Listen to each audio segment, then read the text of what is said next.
P M Kisan ಯೋಜನೆಯ ಮತ್ತೊಂದು ಅಪ್ಡೇಟ್ಗೆ ಎಲ್ಲರಿಗೂ ಸ್ವಾಗತ. ನಾನು ನಿಮ್ಮ ಪ್ರೀತಿಯ ಶಿವು.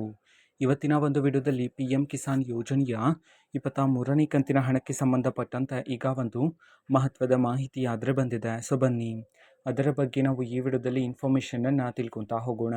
ಸೊ ವಿಡಿಯೋವನ್ನು ಸ್ಟಾರ್ಟ್ ಮಾಡ್ತೀನಿ. ಅದಕ್ಕಿಂತ ಮೊದಲು ನೀವಿನ್ನೂ ನಮ್ಮ ಚಾನೆಲ್ಗೆ ಸಬ್ಸ್ಕ್ರೈಬ್ ಮಾಡದೇ ಇದ್ರೆ ಈ ಕೂಡಲೇ ಚಾನೆಲ್ಗೆ ಸಬ್ಸ್ಕ್ರೈಬ್ ಮಾಡ್ಕೊಳ್ಳಿ ಮತ್ತು ಲೈಕ್ ಮಾಡಿ. ಸೊ ಈಗ ನಾವು ಇನ್ಫಾರ್ಮೇಷನನ್ನು ತಿಳ್ಕೊತಾ ಹೋಗೋಣ. ಹೌದು, ಇವತ್ತು ಅಂತಂದರೆ ದಿನಾಂಕ 20/6/2026 ಇವತ್ತು ರೈತರ ಖಾತೆಗೆ ಪಿ ಎಂ ಕಿಸಾನ್ ಯೋಜನೆಯ 23ನೇ ಕಂತಿನ ಹಣವನ್ನು ಬಿಡುಗಡೆ ಮಾಡಲಾಗ್ತಿದೆ ಅಂತ ಹೇಳಿ ಈಗ ಮಾಹಿತಿಯನ್ನಾದರೆ ತಿಳಿಸಿರ್ತಕ್ಕಂಥದ್ದು. ಸೊ ಯಾವ ಜಿಲ್ಲೆಗಳಲ್ಲಿನ ರೈತರ ಖಾತೆಗಾದರೆ ಇವತ್ತು ಪಿ ಎಂ ಕಿಸಾನ್ ಯೋಜನೆಯ 23ನೇ ಕಂತಿನ ಹಣವನ್ನು ಇವತ್ತು ಬಿಡುಗಡೆ ಮಾಡಲಾಗ್ತಿದೆ.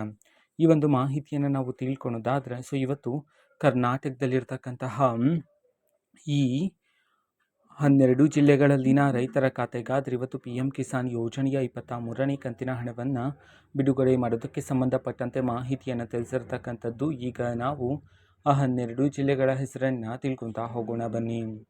ಸೊ ಮೊದಲಿಗೆ ಮಂಡ್ಯ, ಮೈಸೂರು, ರಾಯಚೂರು, ರಾಮನಗರ, ಶಿವಮೊಗ್ಗ, ದಕ್ಷಿಣ ಕನ್ನಡ, ಧಾರವಾಡ, ಬೆಳಗಾವಿ, ಬಾಗಲಕೋಟೆ, ಬಳ್ಳಾರಿ, ಚಾಮರಾಜನಗರ, ಚಿತ್ರದುರ್ಗ ಈ 12 ಜಿಲ್ಲೆಗಳಲ್ಲಿನ ರೈತರ ಖಾತೆಗಾದರೆ ಇವತ್ತು ಪಿ ಎಂ ಕಿಸಾನ್ ಯೋಜನೆಯ 23ನೇ ಕಂತಿನ ಹಣವನ್ನು ಬಿಡುಗಡೆ ಮಾಡಲಾಗ್ತಿದೆ ಅಂತ ಹೇಳಿ ಈಗ ಮಾಹಿತಿಯನ್ನಾದರೆ ತಿಳಿಸಿರ್ತಕ್ಕಂಥದ್ದು.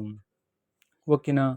ಸೊ ಇದು ಇವತ್ತಿನ ಒಂದು ವಿಡಿಯೋ. ಇದೇ ರೀತಿ ಇನ್ನೂ ಹಲವಾರು ಯೋಜನೆಗಳಿಗೆ ಸಂಬಂಧಪಟ್ಟಂತೆ ಮಾಹಿತಿ ಬಂದ ನಂತರ ಆದಷ್ಟು ಬೇಗ ನಾನು ನಿಮಗೆ ಇನ್ಫಾರ್ಮೇಷನನ್ನು ತಿಳಿಸ್ತೇನೆ. ಅದಕ್ಕೋಸ್ಕರ ಚಾನೆಲ್ಗೆ ಸಬ್ಸ್ಕ್ರೈಬ್ ಮಾಡ್ಕೊಳ್ಳಿ ಮತ್ತು ಮಾಹಿತಿ ಇಷ್ಟ ಆಗಿದ್ದರೆ ನಿಮ್ಮ ಫ್ರೆಂಡ್ಸ್ ಆ್ಯಂಡ್ ಫ್ಯಾಮಿಲಿ ಮೆಂಬರ್ಸ್ಗೂ ಸಹ ವಿಡಿಯೋವನ್ನು ಶೇರ್ ಮಾಡಿ. ಜೊತೆಗೆ ಚಾನೆಲ್ಗೆ ಸಬ್ಸ್ಕ್ರೈಬ್ ಮಾಡಿಕೊಂಡು ಸಪೋರ್ಟ್ ಮಾಡಿ. So thank you, bye.